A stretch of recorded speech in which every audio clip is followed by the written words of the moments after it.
You know what's so hilarious, and I really want to touch on this, okay? Because you you seem like somebody that would remember this. Do you remember years ago the Palisades Mall had a roller coaster, and they used to have during the summertime they used to have a fair that used to come into the Palisades Mall. Do you remember that? And it was Yes, like I do. insane. Like you'd come there and it was like packed, and everybody was like waiting. And now you literally go there. It's just a stupid carousel in the middle with like little Tokyo, like this overpriced like Japanese restaurant and all this bullshit. And you're like, Yes.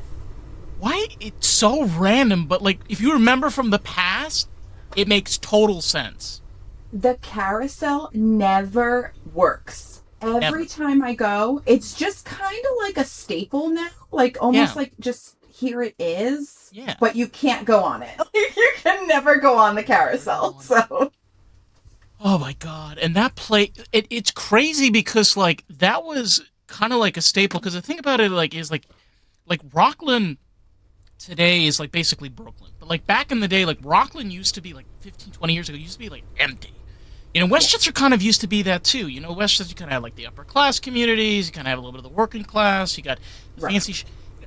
Now it's just, whoa. And Palisades was just like, it had Circuit City, it had Tower Records at one point. It's crazy that I even know what that is, but I remember that. Yeah, it's impressive. It's impressive. And now it's just like the last time I was there, I just like walked around and like to your point with like that whole crazy what the hell happened to this place? My nostalgia sometimes, and I've noticed this with like movies and books and stuff like that that I've read as like a younger person. My nostalgia tricks me into like believing something was bigger than it was. So, like, for example, I had my husband recently, don't judge me for this. I had my I husband promise. recently, I, one of my favorite movies as a child was Fern Gully, right? I don't even know if you know it. Like, do you know what Fern Gully? Do you know Fern Is that Gully? one of those random like VHS you can get like for 5.99 at a Blockbuster? Random.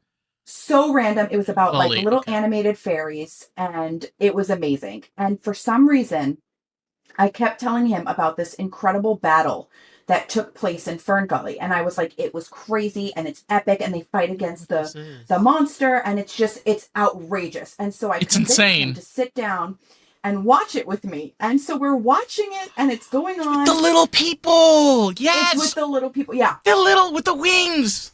Oh my god, and the weird So bat thing. Yeah, I know what this is. yes, Batty Coda. I was obsessed. And so I'm like, the battle is huge and it's crazy, and the fairies all bound together and they fight the monster. And he's watching it and I'm watching it, and I'm starting to slowly realize that there is no battle. That I, as a child, must have just hyped up this like 5 second scene of them attacking the monster and made an incredible battle in my brain. And so he's watching it and he's like, when is this battle going to take place? And I'm like, Battle? I think it just did. It was just nostalgia.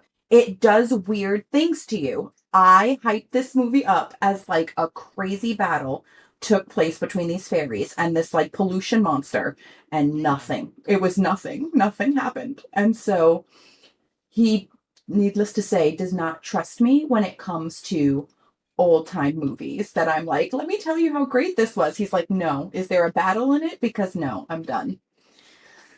So, Oh my god. Well, you know what? It's wild because as a kid, when Lilo and Stitch came out, it was 2001, yeah. and it came. I watched it was about four, so it's 2003, and that movie alone, like, just like I came from a really crazy and like psychotic house, and like that movie just like baked in my brain. So like I Yeah. explain to people that I have like PTSD and like trauma moments watching Lilo and Stitch. Nobody believes me until you actually sit me down watching the film, and I'm just balls out crying and having a panic attack. But I keep watching it because I love it, and I have like Right. and what's so bizarre is when you watch the new version, it's your brain is just so used to the cartoony, the Yes. and then when you watch the original one, right? I didn't even know this. It's like you realize, oh my god, why is nobody moving? hang on a minute. Like, why is the scene missing a color? And then you realize just how half-assed the movie was. Just Yeah. nostalgia brain. Nostalgia brain. Nostalgia brain. It's real.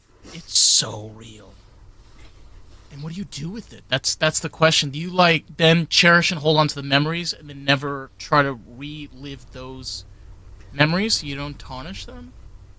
I don't know because I kind of want to rewatch Black Cauldron, even though I really know I should not. I really shouldn't. I'd still watch Fern Gully. So what does that say about us? I feel like I'm leaning more towards we're just gonna indulge the nostalgia brain and keep watching what we like, and we'll figure it out.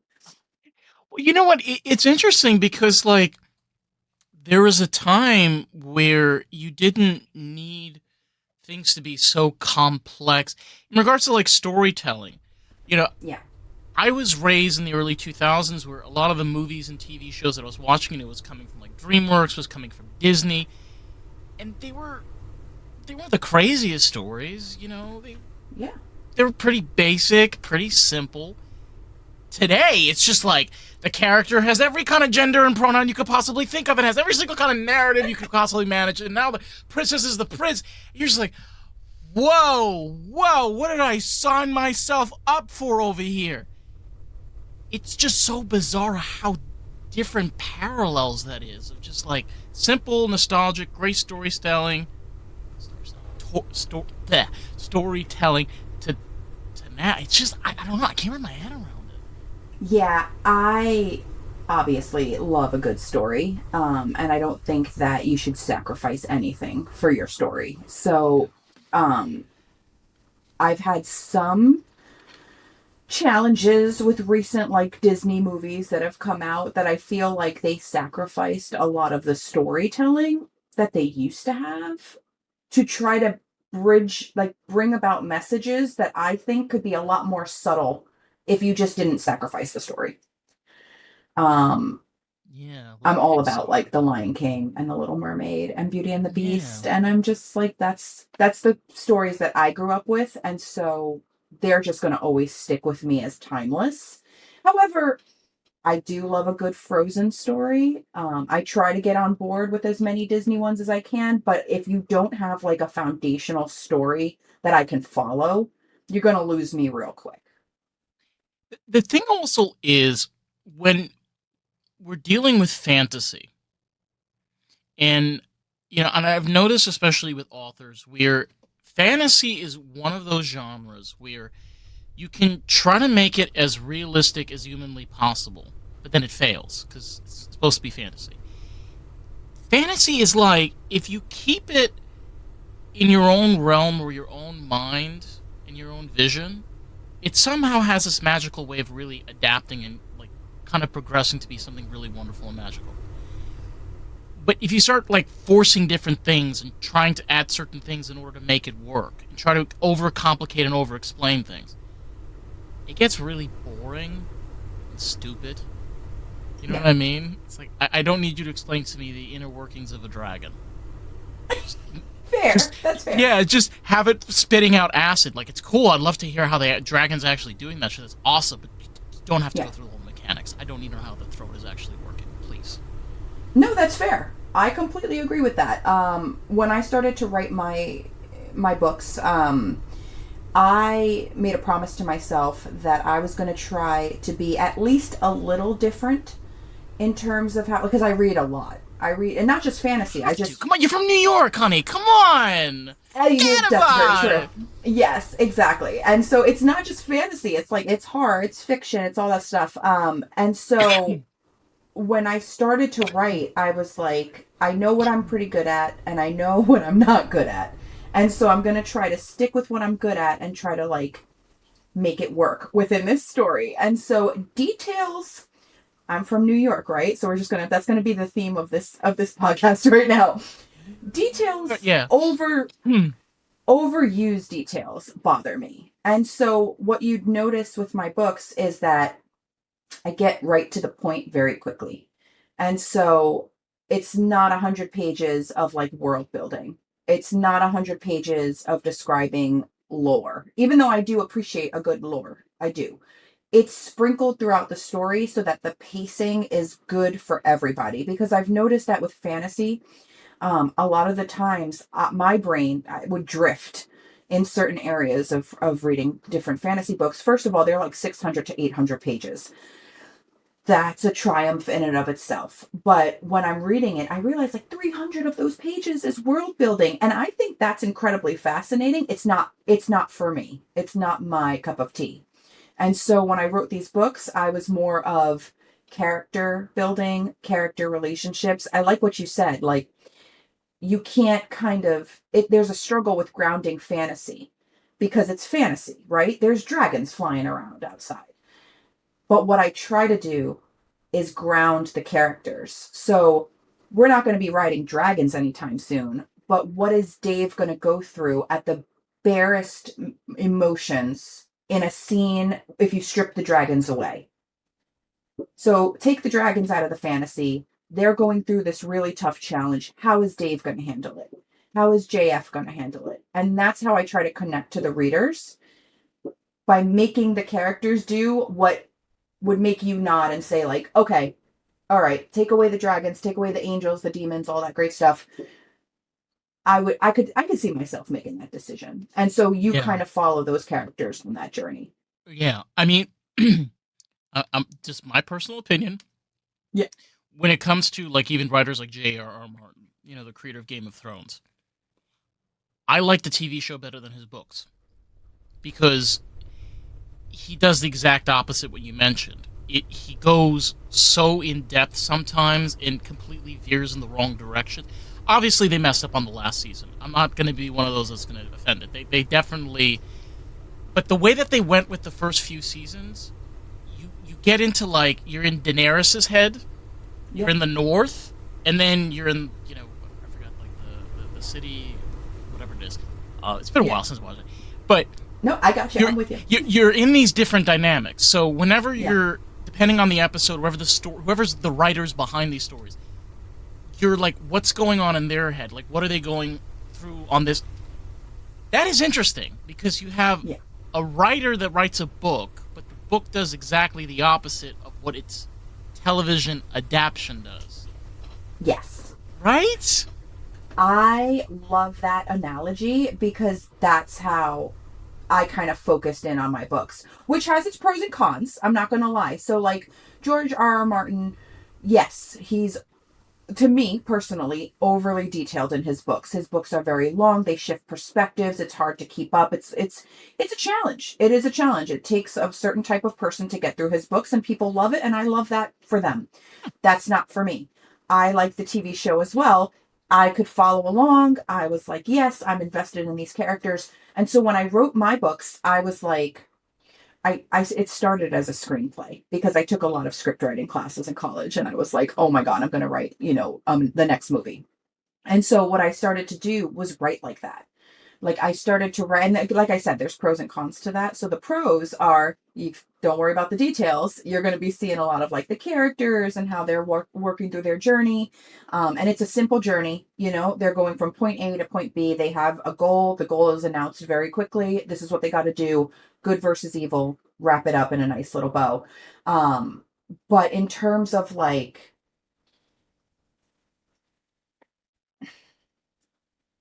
trying to think how best to say it. In terms of like the cons, when you're writing something like that where you can kind of see it in your head as a movie, you do a lot of telling rather than showing, and a lot of readers don't necessarily love the telling versus, like, they prefer the showing. And so it's finding that balance of like, look, I'm going to show you this much, but I'm not going to kill it with detail where you kind of just zone out and you're like, you kind of lost me. I'm kind of over this book. I'll wait for the TV adaptation or something like that.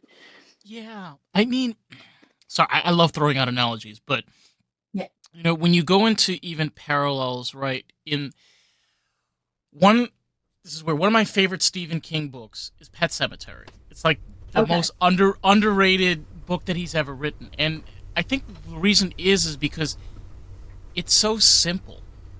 I've read Pet Sematary, and you're just like, you get to that. It's called a golden chapter, and then you're just like, oh my God, and it Yeah. just keeps getting, it just goes, it keeps going, and keeps.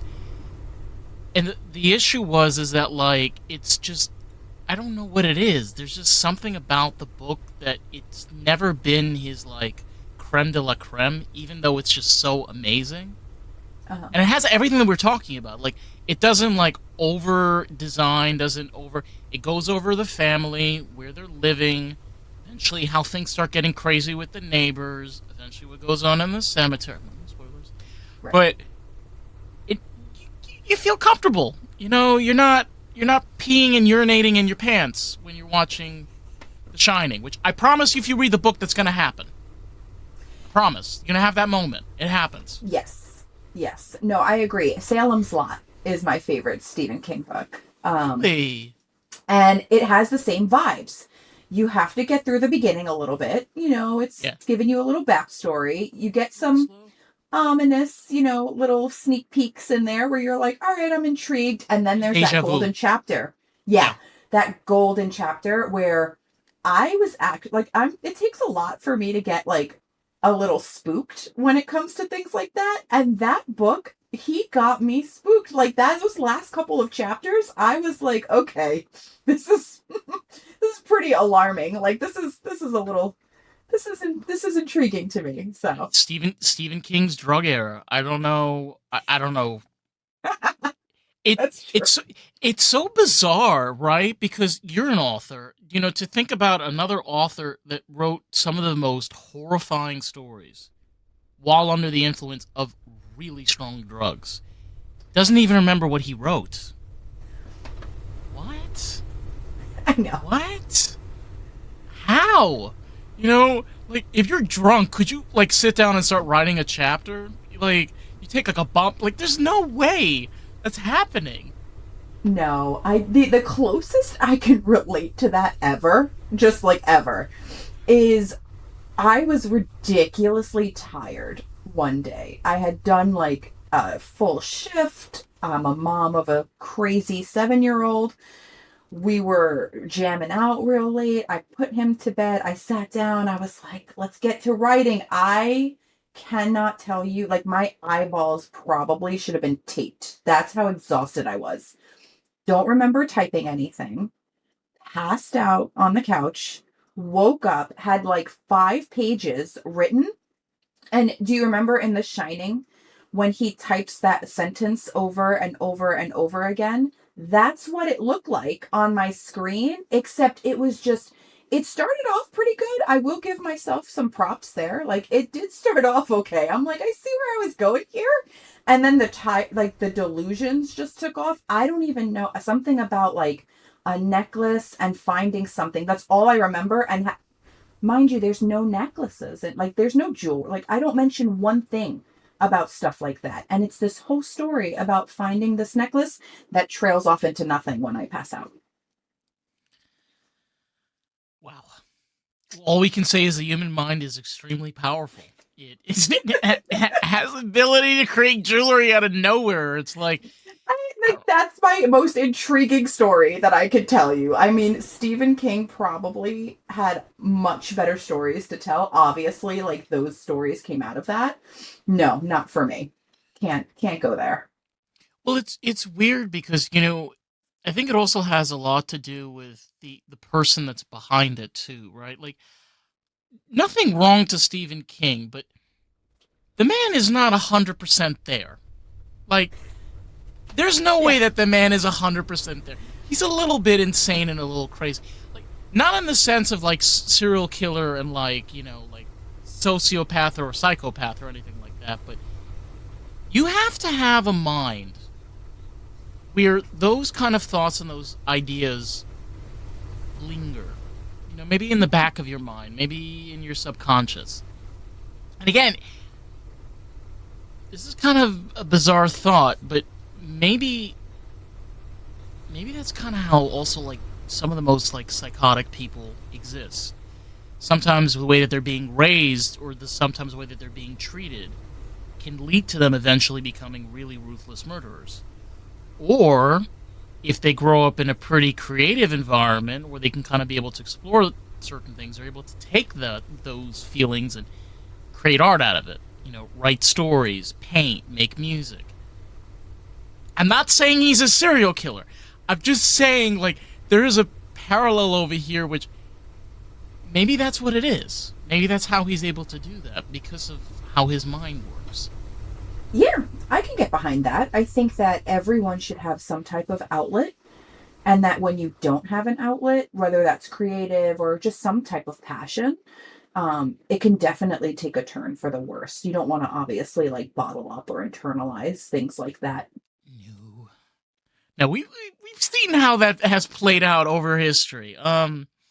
Just a bit, Yeah, yeah. there's a lot of documentaries on Netflix that can help you out for that explanation. Never really ended well. No, Never. no, never really had a good No. story end that way. So, No, like kind of shifting on the other side of it. I was thinking about this the other day. Um, when you take also, for example, you have screenwriting background. When you take somebody like even like Kubrick, like Stanley Kubrick, just to remember the fact that 2001: Space Odyssey came out in 1968. The movie came out in 1968. That's over 50 years ago. I watched the movie 2 years ago for the third time. okay, It it looks like a modern movie. it's nice.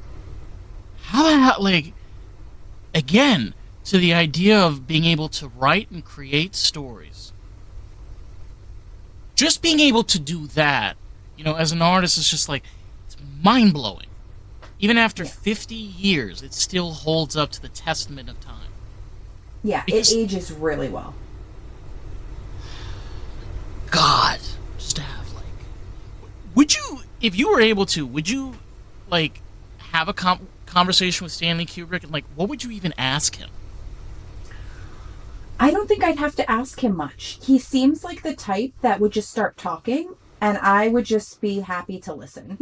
Like I feel like that's what would happen. He is somebody that I've only seen like very rare have I seen him like on TV, like speaking with other people. I've usually heard through actors like how they describe him. And so from there, I'm like, oh, I don't have to say anything. Maybe like hello. Like, hey, how are you? I'm JF. And he'd be like, Hey, hello. And then Cube! he'd go right Yeah. into it. You could be like, hey, Cube, what's up? Exactly. And he would just be Yeah. like, hey, let me tell you about this. And I'm like, all right, let's go. You keep talking. I'm gonna go ahead and listen. Oh So my god. No, and you know what? I think that is something that's really incredible about when you get into the art of storytelling and being able to write. You get all of these different people and you get all of these different creators over what? It's modern history, say 150 years. okay. But what you do see is the differences of parallel creativity of stories. It's not always the best stories. It's not the most elaborate, sometimes all it takes is just you being able to spark emotion, just the way that you're mimicking the words or the chapters, or the paragraphs, or the conversation between characters. I don't think there is a magic formula because you like we've discussed, like you take something like Stephen King compared to Stanley Kubrick, two completely different worlds. You go to J.R. Martin, also completely different worlds, but for some odd reason they all kind of share the same thing. They're able to create through their own mind, through their own ideas, their own words. That resonates with a lot of people, Yep. even though it's a niche, which is interesting. No, I agree. I absolutely agree. And I think different people are just good at different things. And so what they bring to the table is obviously going to dwell a little bit more with their strengths. And so, like, what I try to do is, I'm really big on character development. And so, my characters, I'm going to make you love my characters. You can hate my world building. You can hate like, hate whichever you want. You're going to Why are the love my trees characters. plastic? Don't matter. You don't care. Exactly. Just skip. Don't worry Don't about the worry. trees. Like, I need you to focus on the characters. And so, I'm going to make you love those characters because that's what I feel is my strength. And so I think that with other authors out there, they're going to, of course, cater to what they're good at, right? Whether it's writing particular Some people write really ridiculous battle scenes that like I read and I can almost see them in my head. And I'm like, this is insane. Like, this is crazy. Um, Other people have world building. That's not me. I rely solely on, I'm going to make you love my characters with their dialogue, with their actions, with how they are. That's what I'm going to focus on. And so you'll see it too. Like everything is kind of in the background of the first book. It's just like, oh, yeah, there's this thing here and there's this thing here. And I'll give you a little bit of stuff on it, but you're going to get to know those characters up front and center. Yeah. And I'm sorry, I'm like going back and forth with what was the first one's the Legendary Yep, Guardians. the Legendary Guardians. Yeah. Okay. And how many are there? There's four. You've written a total of four? There's three. There's going to be three. The second one just got released on the 15th. Damn. Damn. You're not holding back. You keep You going. know, You keep yeah, going. it's in my brain. Like, you got to get it out there. The story Mm-hmm. has to be told. I can't just like half-ass it. So it's like the first part was great. It set the foundation. Everybody's united. Awesome. Now we're going on the journey of, where they got to go through the lands, fighting the bad guys. And then I bring it home with the third book. Like, it's What nice wrapped up in a bow. What's interesting about the cover, and I'll tell you like straight up, if like especially it's reminding me of Lord of the Rings, specifically, the kings, Yeah. the ones that ride the horses. Yeah, the Nazgul. That's like a really huge, that's a compliment to me. Oh I my had another god! podcaster say something about Lord of the Rings and my book in the same sentence, and I almost passed out on the screen. That's like a huge, like, I'm not going to be able to touch books like that, but just hearing it in the same sentence as my book is good enough for me. Like, that makes me really happy, and I'm just Well, going to run with that compliment. So, you know what? You know what it is. It's where J.R. Tolkien, he passed away a long time ago, and when Peter Jackson came along and he created the Lord of the Rings, the first three movies, he really respected the author, and that was something that was really incredible. He was, in a way, creating a film adaptation of the film. There is a lot of differences, but there was this still level of respect. Hobbit, this is a whole different story for another time. But yeah, the Lord of the Rings, though, especially when it comes to the character, because he does. In J.R. Tolkien went into depth about the kings and how they looked and how their right. horses and why they acted the way that they did and how the ring basically gave them power and because Sauron was no. And then the Silmarillion goes even to more context, like just to be able to have that visual, and just be able to have that character development, even though it was extremely lengthy in the book, but still having that details, character development. Love that shit. Yeah, me too. I love his entire story in general. He fought in the war, and so he pulled a lot of those experiences and put them in his book. And so when he writes about like good versus evil and good prevailing and like kindness, like choosing kindness with it, like Frodo and things like that, he set the bar really, really high. And so when I Fantasy decided to writing, kind of, yeah, yeah, yeah, really high. Like he's the top. to First, me, he's the top. 100% to me, like personally, there's other good ones, and then there's him. And so, He made his you own know, language. Like, I excuse know me, he made multiple languages, not he one did. language, multiple languages. He just like, I try to think for a second what he probably saw like out there in the real world during the war, and like then he came back and he wrote this beautiful, beautiful these books. And so I love his books. I love the movies, but I also really, really enjoy like his story, like his origin story of how everything came to be. So it makes it a little bit more special. And so when I started writing these books, I wanted to follow that type of journey of like it's a pretty simple story if you strip it bare bones. They have a powerful ring. They are trying to get it to Mordor. And as they go through their journey, they encounter sub challenges along the way. And they never An lose who adventure. they are.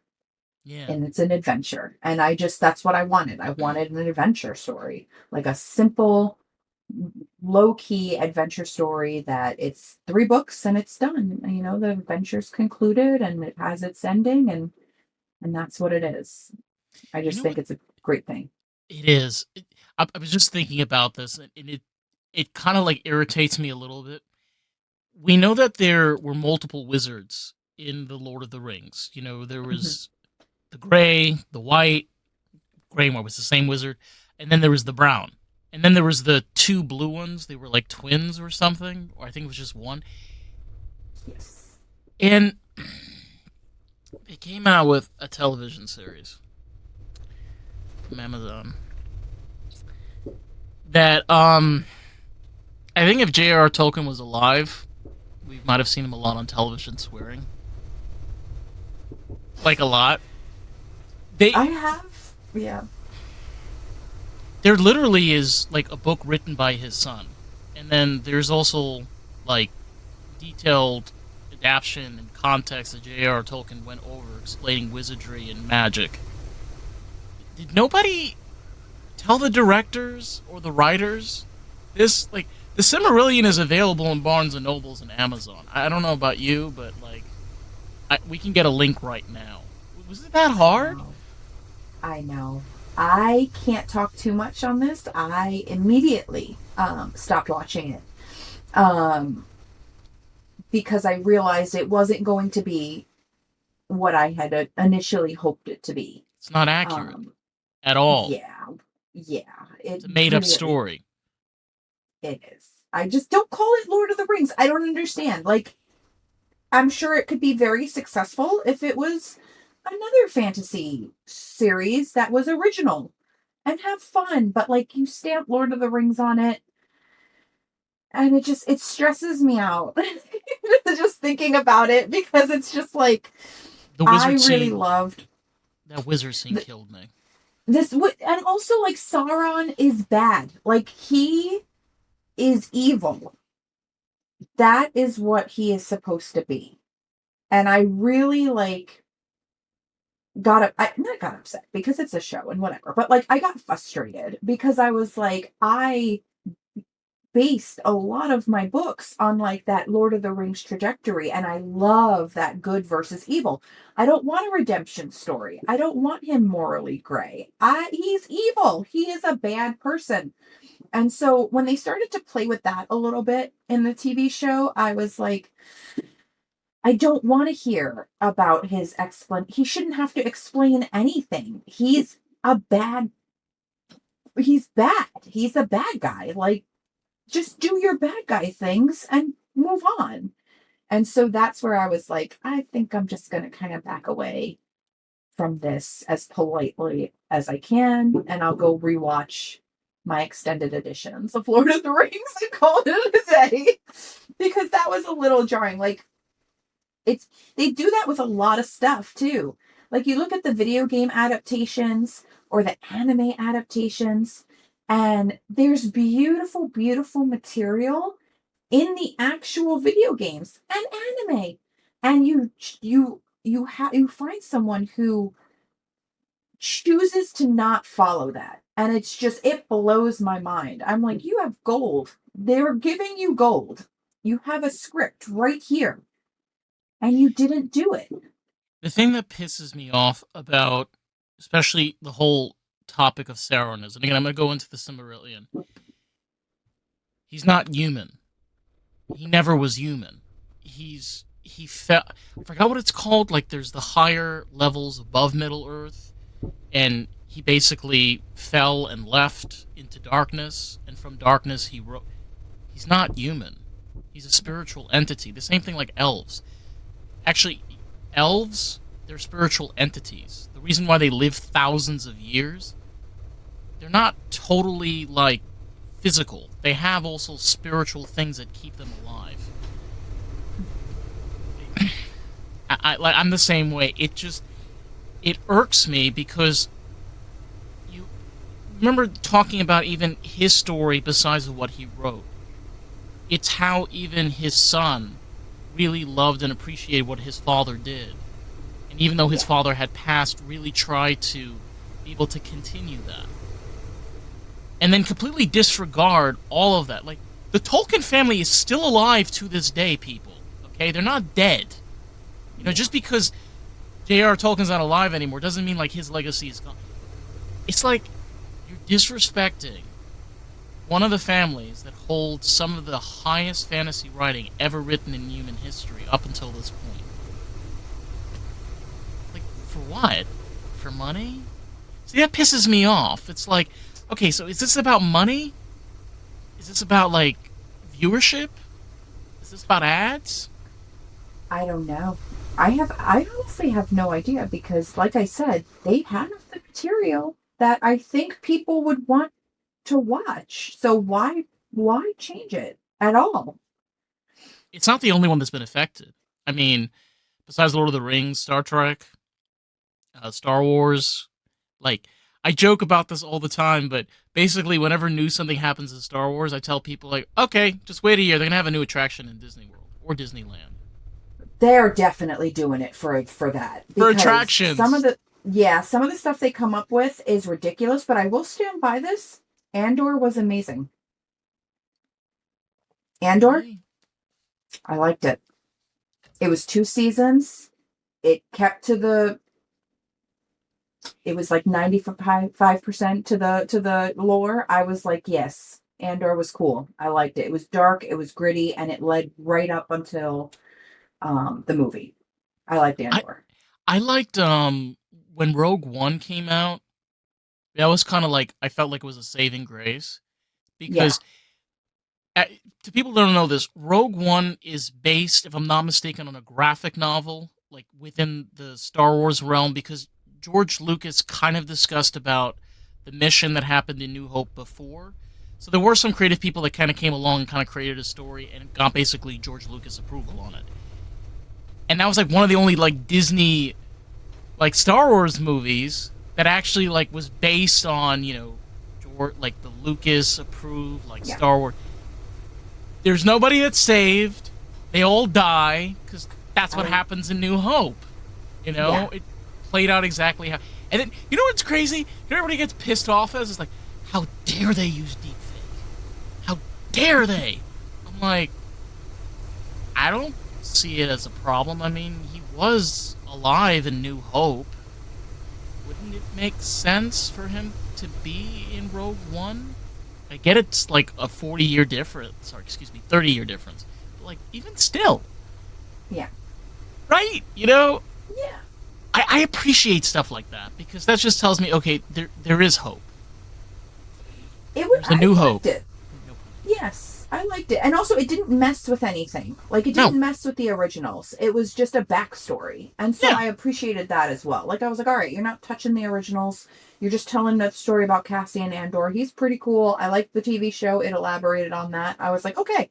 But it didn't touch it just like it had little Easter eggs, which I can appreciate, but it never touched the originals, and I was just like, okay, this is cool. I can get on board with this one. see, the way that I see Rogue One is the same way, like, if we touch into Lord of the Rings, they could have made a Silmarillion TV series. Like, we have tons of TV series these days that are like an hour long episode, sometimes 58 minutes. I know that the Silmarillion can be a little bit boring. It is a little bit boring. But with, you know, some special effects and some cool music, you know, you could make it kind of interesting. You know, the first few episodes are going to be a little hard to get through because there's going to be barely any English, probably mostly subtitles and weird sounds. But even still, I mean, you know, we like 2001 Space Odyssey that barely has any words in it anyway, so Exactly. Like, just you're not gonna know until you try it. So just give it a chance. But it's probably going to be the weirdest Lord of... If anybody ever makes a TV series of Lord of the Rings, like the Silmarillion, I guarantee you're going to got a bunch of people who are going to be watching the first episode and being like, what the fuck am I watching? yeah, I'm gonna root for it. I'll watch it. I might say that same thing, but I will still watch it. I'll keep at it. I'm like, no, I'm gonna stay with it. Let's see where it goes. are we gonna get like Snow White CGI with the dwarfs? You know, or like, are we gonna get like a little bit better CGI? Because like, They just gotta do better. They have to do better with the CGI. We're too far advanced for them to be doing that with the C. Do better. we were both all, like, we remember when Shrek came out, and that was just Yes. like, whoa, that was Yes. the most insane animation I've ever seen. And like a couple years before that, you had Toy Story, which even in the Right. '90s was just like, wait, they're not animated. They're like digital. Right. Do better. It's crazy. Yeah. It's just and look, if we want to talk about on that whole computer and CGI thing, right? Pixar was kind of like a pioneer with this stuff, and now, can I be honest? Like, they kind of suck. It came with Eno or Ana. I don't know something. See, like you don't even know. Like I don't I know was gonna about say, this. I'm like, I don't even know who that is. I don't even know. So like, it's baffling, right? We like we both can remember a time where you could take genuine stories that are, either not realistic, they completely exist within a computer program, Right. and they're still freaking amazing. I mean, I'm gonna be straight up honest, like with Shrek 1 compared to Shrek 4, I like this. I like the animation CGI in like Shrek 1 and Shrek 2 compared to Shrek 4. I don't know what it is. It's like we get worse. How do you get worse? How am I I supposed to don't get? know. I cannot figure it out because Shrek One holds a very special place in my heart. I like all of them. I'll get through all of them, but like I'll First rewatch two. one. Two's great. I'm not downplaying two. I just like one was so different from anything I had seen up until that point. And Even so I me. was just like, Yeah. yeah. I was like, this is crazy. I love this. This is insane. And then two followed up real strong, and I was like, let's go. Let's keep it going. And I will watch three, and I will watch four. No disrespect, but they could have done a little bit better. Yeah. I mean, 3 gets a little interesting as you're watching it. You're like, wait a minute. Did Shrek like become more normalized? Like, how did that happen? It was weird. It was like yeah. Shrek was just so calm and like relaxed, and Yes. yeah. I mean, I related to him in one because he was so grumpy and he was like, get out of my swamp. Like, I'm like, yes, that's what I yell at people all the time. Like, I'm like, get off my land. Very, very Clint Eastwood. So I'm like, get off. And so I loved him. I was like, yes, he just wants to be in his swamp house by himself. Everybody leave him alone. Like, just leave him be. And nobody would leave him alone. And then he went and did amazing things. And I was like, perfect. it's hilarious because DreamWorks was started, if I'm not mistaken, by a few ex Disney designers or animators, if I'm not mistaken. So Nice. it's kind of hilarious on how like one of their like first major movies, like blockbuster hits, was like Shrek. Yeah, and you thinking about it and then seeing it, you're like, okay, these people were really pissed at Disney. I mean, like the scene where you've got like Snow White on the coffin on the table, he's like, no dead things on the table. He just like throws the fucking thing off, like that is just complete like fuck you, Disney. What Right? about that scene? No, Yeah. that's true. Or the wolf in the bed. You're like, what? Yes. Yes. Oh my god. Shrek is I'm gonna have to rewatch that one. Oh, it's a good And it's movie. 2000, okay? Like, I this was a know. time where, like, the stuff that was going on in Shrek, like, first off, it was, when I was growing up, it was a it's not a kid's movie, but it was a kid's movie. And I watched this when I was, like, maybe, like, 4 or 5 years old. Let's just say that I like to keep on watching it. For obvious reasons, okay? Like, there's so many things in that movie that, like, first off, besides him being grumpy, he's disgusting.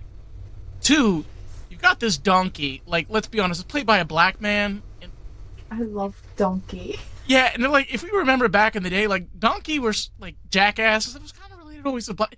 Like, there's a lot of like little sarcastic, little racial jokes in there. It gets a little Yeah. gay. It does get a It little does. gay. And It's then they just, huffed it's it, and they such. puffed it, and they brought the house down. The little You did that piggies. very well. That's a little alarming. That was really good. That was really good. I heard it and then I saw them and I was like, oh, okay, that was really great. Like, good Three little job. piggies. Yes. Oh, Oh but my like gosh. that to me is just where you have just this blend of something just incredible.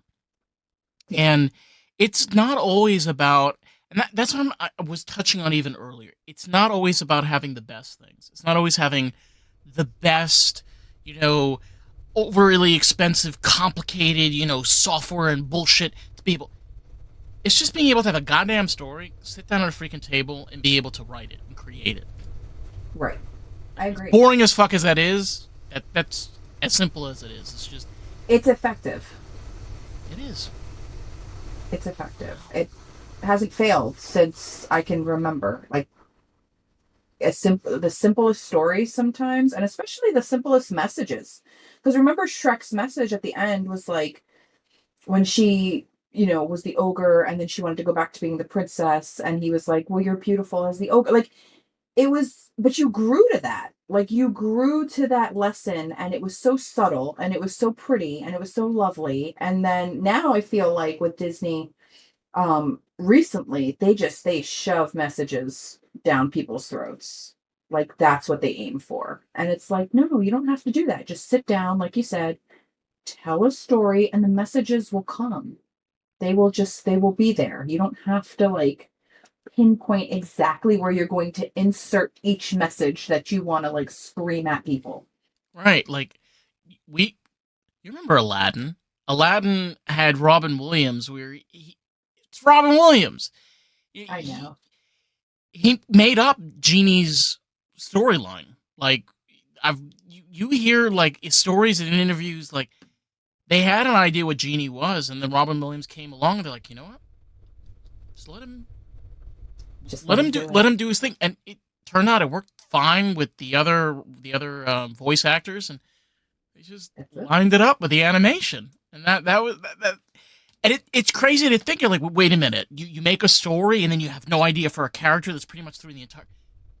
Sometimes that's it. Yes. Character Just go develops with it. itself. Yes, I agree with that. I agree with that wholeheartedly. Sometimes a character just tells you their story. That's it. Have you ever seen the original version of the genie from Aladdin before Robin Williams came along? I've Let me heard of it. I don't let think me I've let me seen it. let me see if I can. Um, it was bad. It's not I'm good. sure it was. It was not good. Oh my god. And the issue was like, that's kind of an interesting too. And I've kind of realized this like over time, right? Where character development, especially with storytelling, doesn't always go the way that you want it to go. I like Yes. I've definitely seen a lot of those stories where you've read it, you've heard it, you've watched it, and then when you find out how the character was originally designed, you're like, wait, what? Yeah. No way. No, I agree with that 100%. There's a character in my book that was supposed to have like two lines and they're still with me in book 2, so they're still going strong. I completely agree with sometimes the character just kind of has a mind of its own and grows from the origins that it was given. And I mean, like, you're currently working on book 4 or Great. book 3. 3. You're working on book 3, Yep. and you're going a completely different direction for book 3, or you're kind of still staying in the same parallel in the same kind of universe. Yes. Yeah. It's the conclusion to the first two books. So it's basically the end of the journey. Wow, damn. And do you plan on continuing the series, or you plan on kind of progressing it to something else? That's a great question. I know it's going to be very difficult for me to let this trilogy go. I've Right. spent a lot.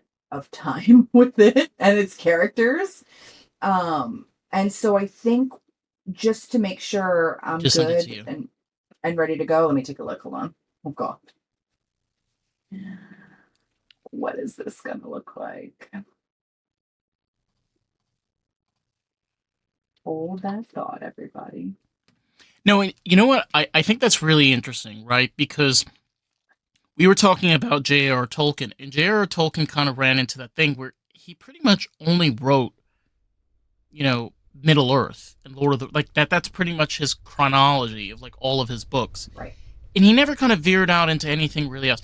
Which, don't get me wrong, I don't see anything wrong with that. I mean, I think he created pretty extensive, pretty lengthy, but that is an interesting idea of like, am I going to go a completely different direction, or am I just going to try to continue this as best as I can? Yeah, it's hard. I mean, I can't predict what he was feeling when he finished, or like the timeline between like his death and when he actually stopped writing for Lord of the Rings, because he did so much with it. Um but I can definitely say like it's hard for me, so I can only imagine with the extensiveness of what he worked on, it was hard for him to like detach from that world. Would I like to try other new stuff? Yeah, absolutely. I would love to do that. I would love to dabble in some new things and see what else is out there for me. But I can also acknowledge that this is going to be ridiculously hard to pull away from. Like I said, I've been with these characters for we're going on several years now, and they're living and they're breathing to me, and so it's very weird to like not have them around or constantly be thinking about them. And side note, the genie, I thought it was going to look way worse than it does. I'm actually pretty impressed with how it came out. I don't lie. I was really worried when I clicked on the image. And no, I'm not, I like obviously the image they went with and what who Robin Williams kind of turned the genie into. But yeah, this I can roll with this. This isn't as bad as I thought it was going to be. I think, and I'm going to veer in a completely different direction for a sec because I think this is kind of important. Sometimes one of the hardest things for people to do is to let go. And I think it's kind of baked in coming from New York, where a lot of us have a very hard time of letting go of things. You know, for a lot of reasons. A lot of us sometimes come from we have immigrant grandparents, and they got really sentimental, especially like they went through the Great Depression, so you kind of get a little bit of that. And I'm not, I'm not saying that you should let go of everything in your life, but there is that sentimental mentality of where when you create something or something that means something to you, you can't just, take out that little stabby knife. Right, exactly. Exactly. Yeah, believe it or not, I mean, I don't have a problem detaching. This is not healthy, and I don't think anybody should do this, but like I'm very coming from New York, I'm actually very desensitized to a lot of things that have happened in the world. And I have a very sarcastic attitude about them as well, which is Yeah. not healthy, but it's how I deal. And so with this, I think a part of it is that this was like a very vulnerable thing for me to do. I'm not like this. I don't go and release like I've always loved writing. I've never published writing before. Like I've never allowed other people to read my writing. That was usually for me. That's it. It's for my eyes only, and we're good. There's no stakes involved, and there's no feelings involved because it's only my eyeballs that are looking at it. And so when I released the first book, it was a really like vulnerable experience for me that I'm not used to because I'm sarcastic and because I try to desensitize myself to everything that's going on.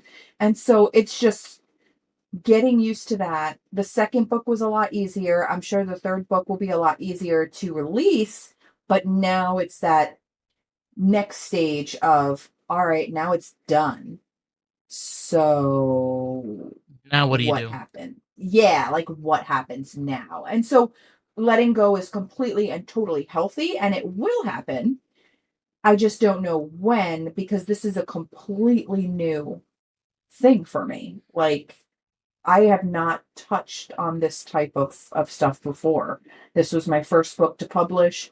It's going to be a trilogy. It's getting a little easier, but I don't know what the process is going to be in terms of like, will they all just vanish after the third book gets released and just kind of go away? Or are they going to linger and then I got to deal with that?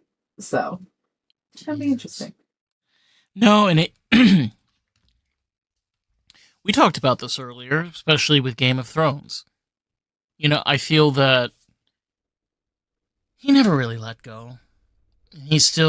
He's really, really trying to hold on to it. And don't get me wrong, like there's a lot of books. I think a little too much. He You needs know? to let go. Yeah. I mean, how much can you milk? How much can you milk the cow until No, he needs to let go. Like for all of us, he needs to let he go. needs to And let for go? himself. Yeah, Yeah. me, I'm not at that level yet. Like I could sit with it for a while. Like that's my journey. I can have a little No, but that's fun like the time. opposite side of Yeah, what happens. You he needs know? to let go. Like I wish I could tell him. So that would be what I would do if I got to meet him. You know how you asked me the question about Kubrick and I'd be like, I just let him talk because he's amazing. I would tell Martin? George, you need to let go. Yeah, Yeah. you need to let go. It's it's a hard thing, especially when you're creative and you have passions and things. Is obviously, you know, some of those things are very personal to yourself. And like you said, being able to let that out and be able to communicate with the world and kind of share that is very, very hard. I think what people kind of tend to forget is a lot of the times very successful artists, or sometimes artists that get successful in a niche and kind of create their own little. It's not because they're trying to get attention. It's because they're showing the most truest version of themselves. So you're sitting Yeah. there in awe, reading or watching this, and you're just like, wow. But it's odd to think that this person never really wanted you to see it because it was so personal Yeah. to them. Yeah. It's why I try to be as respectful as possible when like speaking about other people's work. I never want to put it down because who knows what it took for them to like get it out, right? Like and release it to the world. I think that's a very powerful thing and it's a very vulnerable thing. So I try not to be like a harsh critic on it. I have no right to be, but if it's something that's like grossing a ton of money, I think it's normal for people to talk about it. And so when it comes to like the George R. R. Martins of the world or Stephen the King. the Stephen Kings, the J.R. Tolkien, like it's normal to talk about them and to judge their work based on how you feel about it because it's out there in the world and it's grossing money and their legacies are not going to die. Like they don't have to necessarily let it go because it's there in the world being spoken about so much. And so it's different. It's like a different level versus like indie authors like myself who aren't at that level yet and are just trying to make it. Like I'll never put one of them down ever. I'll never say like a negative thing about them. Will I provide feedback if they ever ask me 100%, but I would never say anything negative about them because they're just trying to make it and it's really hard. Like it's Yeah, it is, and I think the thing that kind of gets forgotten is that the the drive for the arts, the drive to be able to constantly improve and better your creative mind is not numbers. It's not for clicks. It's not, you know, I know this may sound so bizarre, especially with podcasting. There's this trend of making reels for podcasters. And I feel like there's so much more that you can learn about a person when you can just randomly just jump to like 45 minutes and just start okay. listening for 10 or 15 minutes, or wherever you want to start. I feel limiting people's scope and telling them exactly what they should be seeing and what they shouldn't be seeing based off of trends I don't see that as being creative. I just see that as a marketing strategy. Don't get me wrong, marketing could be very creative. But that's not you're not a marketing strategist. I'm not a marketing strategist. Like that's not your why you're veering in. Why would you want to veer in that direction? It's just I get it. I get it. It's a necessary evil. Sometimes it's unfortunate, but like, at least for myself, when I wrote the book and I put it on Amazon, I was like, go forth. Now people read it. And it just, like, unfortunately does not work that way. Like, you have to do some type of marketing, whether it's like bad or semi good or good. Like, you don't have to be great at it, but like, you have to try to get the word. If you want people to read your book, like, you have to get the word out. It's not, obviously. it's very rare that it's going to like blow up overnight. So I do see the strategy behind it. Do I like it? No, I hate it. I hate marketing. I will be the first to tell you, it's awful. Like, if you look at my TikToks, they are the most awkward, cringiest things. Like, I hate them. I look at them and I'm like, I'm out here in the world now, and this is what they're gonna see. But you have to, because I went from having 0 readers to like, you know, several dozen readers. And that didn't happen overnight, but it happened because I'm out here holding my book like, hey, look at this, read this. Not because it's just kind of like chilling on Amazon and somebody was like, this looks interesting and picked it up. It's being able to balance it out. It's not. Yes. I think the idea of the game of luck or the game of chance, it's not. It's a game of fate. It's we like to believe this idea and attitude of where oh well, if you work hard, it doesn't guarantee you anything. Yes, it does, because if you work hard towards something and you figure it out, even though you may not be successful in it, now you have the tools and the ability to utilize those things for something completely different. Yeah. Instead of beating yourself up alive and asking yourself the question why you're constantly a failure. It again, I think that is a really important thing to keep in your mind, is being able to have your balance where you don't have to be the perfect of social media. You don't have to be the most perfect writer. You don't have to have, Random House as your freaking publisher.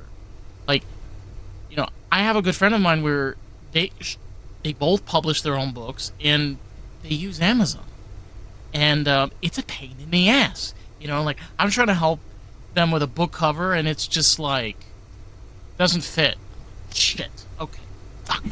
And then like I'm going back and like moving things around and like put it back and like I don't know if this is gonna print like. You know what I mean? Yeah. So like these are all of the different things you just got to be able to utilize and figure out in order to have the balance. That's it. If you want the book out there, you got to put in the work, and it will be successful if you do try. Like you said, like, just give it the good old fashioned try. My book 1 was a complete learning experience for me. It was like learn as you go. And that's exactly how it's portrayed. That's what I call it in every single thing I talk about with it. I'm like, this is my foundational book. I have learned everything that I possibly could with this book, and you see it. You can see it. Like, it's very clear. But it prepared me for book 2, because book 2 was a hell of a lot more fun to write and put together, and I knew the steps and it was quicker. And when I got to release it, it was just so much better, because I took the time in book 1 to learn everything. The book cover. It needs to be a certain size if you want to do it for KDP, but make sure if you want to do it for Ingram Sparks, it has to be a different size. And do you want cream color or do you want white paper?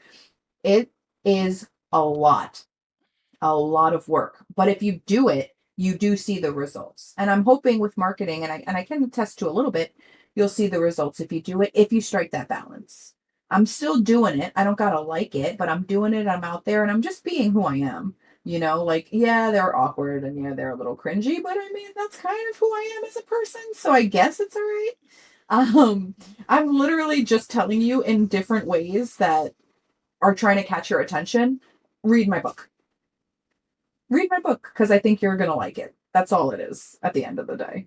Yeah, and it's true. Like, one of the things that I really tried really hitting on very heavily is where if you try to structure things down to a ledger, see, touching on New York, one of those things where, and I always remember this, especially in the wintertime, if you're one of those dumbasses that think that you can plan out your day in January Okay. I wish you the best of luck. Yeah, you ever heard of random snowfall and it just goes dark at 1 o'clock in the afternoon? Yeah. Places start closing early because they're afraid of the heavy freezing. Yep. You know, like Yeah. you can't you can't plan everything to a T. You Correct. could plan things to a certain degree and kind of figure out the different things that work. But the really interesting is, right, you create one thing, and then when it's time to make another book, it becomes just so much more simple because now you have all those tools and those different things to be able to. Sometimes just you gotta just admit that failure and sucking and just not having the greatest experience at first, that happens with a lot of things in life. Like I think this whole like social trend of life being perfect, and being like, it's just so fake. It's just so unrealistic. It's like you could have had every kind of excuse in the book to not do what you did. Raising a family, dealing with a job, dealing with being exhausted, dealing like you could have just said, "Fuck it, I'm going on the couch and I'm watching the Jeffrey Dahmer, documentary bullshit." Like Yeah. Nice. yeah, but you don't. You decide to put your work and energy in all the things that you have and figure out what you can have time with, how you can utilize.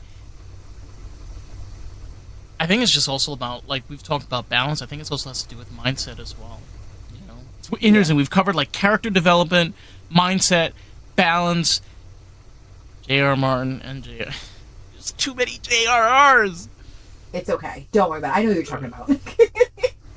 It's hard, It's like it's so bizarre. It's so bizarre with the name, but you know what? Thank God you have acronyms and subtitles and distractions. Yes. Yes. Yeah. Before we wrap up, because I'm just realizing, damn, we are ready up over an hour, and to anybody that aren't aware of it, is like 10 o'clock on a Saturday, and Yes. it's bizarre of how, like, oh my God, the week gone by, and it's now the weekend, let's relax. It's like, no. No. Nah. We're New Yorkers. It's gluttons for punishment over here. We just, that's how we roll. Just smell the sewer and hope you don't step in shit. Yeah. I've had that happen. Oh my God, I've had that happen. Have you ever had that happen to you before? When I was in this, so I had this happen to me maybe like 14 years ago. I went on to the 5 train, and it was in the Bronx, so you had to like walk up the hill and then walk down these stairs. Yeah. And as I was walking down the stairs, I felt just like a squish. It wasn't dog shit. You gotta cut off the leg. Like, I'm sorry. The foot's gotta go, Dave. Like, I would be like, no. Gone! It's gone! God, any God. news? Yeah, that was my bizarre. I'm sure I know the 5 train. Like, I lived in the Bronx for most of my life. I just moved to Westchester 3 years ago. But I lived on Pelham Parkway in the Bronx. And so you're talking about a hill? Are you talking about Morris Park? Yeah, I'm talking about Morris Park. I lived off of Mulliner Avenue. Oh, nice. So we were kind of sort of neighbors, because Morris Park was it was Pelham Parkway and then it was Morris Park, and I was Pelham Parkway. And so, but sometimes when I was in school, I would take it to Morris Park just to walk a little bit more in like the nicer weather and stuff like that. I'd get off with my friends.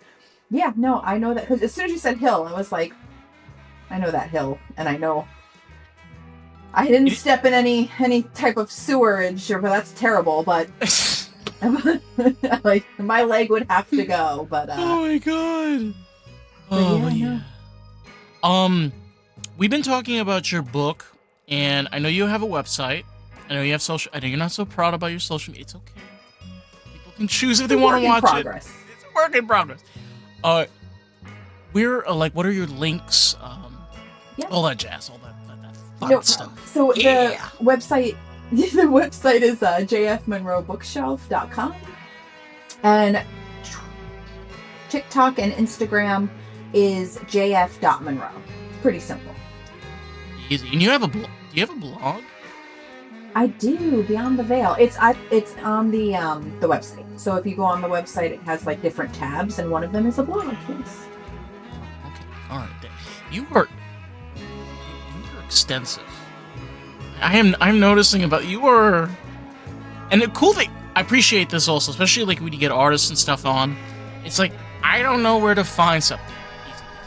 Website, social media, all the same tags. Like, what are you complaining?